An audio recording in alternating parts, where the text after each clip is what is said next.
After almost 4 decades, a landmark judicial inquest has begun into the 1985 abduction and murder of the Cradock Four in the Gqeberha High Court. Anti-apartheid activists Fort Calata, Goniwe, Sicelo Mhlauli and Sparrow Mkhonto were abducted, tortured and brutally killed by the security branch of the apartheid government. The inquest, which started this past Monday, has seen an inspection in loco and searing testimony from anti-apartheid activists Professor Derrick, Swartz and Lukhanyo, the son of the late Fort Calata. And for more on this, we now speak to News 24 journalist Karen Moore, and she joins us now via our video link. Karen, thank you so much for your time this evening here on SABC News. Let's start off here. You've penned a very interesting article just talking about the atrocities of the past and also talking about evidence which has, sort of set aside when it comes to the prosecution of some of these atrocities of the past. Also there, pinning the issues around the ANC and why some of these cases, were not carried through. Tell us more about this article, Karen.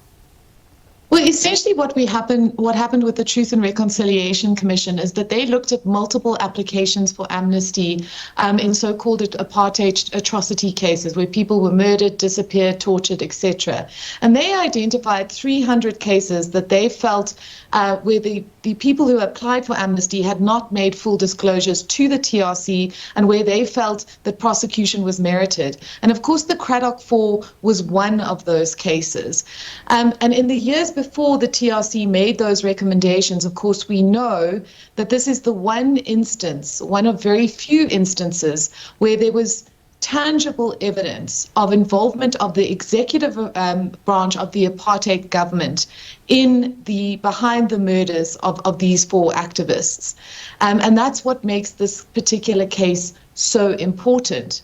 So we had a scenario in the aftermath of those TRC recommendations where the National Prosecuting Authority failed to bring any of these cases into the courts and to seek justice, barring, of course, the attempted murder of Frank Chikane, and Adrian Flock and various other apartheid ministers were held accountable for that.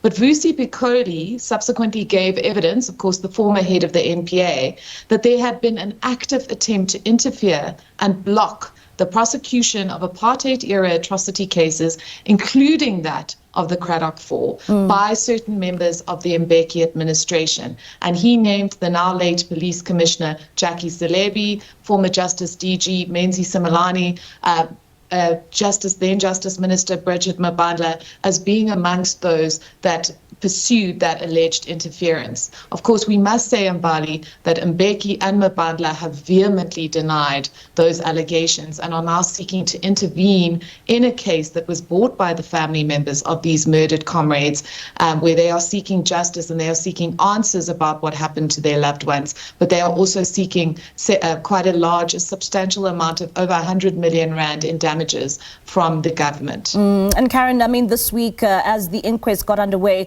we saw interesting testimonies there by Professor Derrick Swartz. We also saw the testimony of Fort Calata's son, Lukhanyo Calata, and that matter is set to continue tomorrow. What more can we expect with Lukhanyo Calata still on the stand? Lukhanyo Calata has played an incredibly important role in never giving up the fight for justice for his father. We know he wrote a book, which I would really urge people to read. But he has, through his evidence, raised this issue of the military signal that was sent in the days before these men were so brutally murdered after being stopped at a police roadblock on the 27th of June, 1985.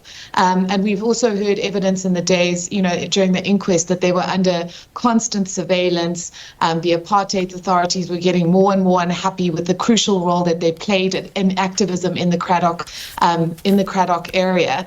And of course, this military signal articulates that Matthew Goniwe and his cousin brother, his Fort Calata, they must all be, quote unquote, permanently removed from society. And of course, in Bali, we know that within a matter of days, they were.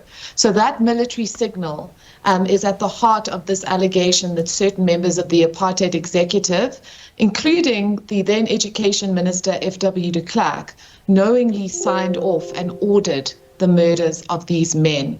And this is why this inquest is so pivotally important to getting to the truth of that alleged high-level involvement in extrajudicial killings in apartheid. And certainly that is what the family members of the Cradock Four are hoping will be uncovered and will be exposed and will be brought into the light in this inquest. All right, Karen, thank you so much for your time. That's News 24 journalist Karen Mourn there, just giving us insights into that inquest which is underway at the Gqeberha High Court, and that continues this week on Monday.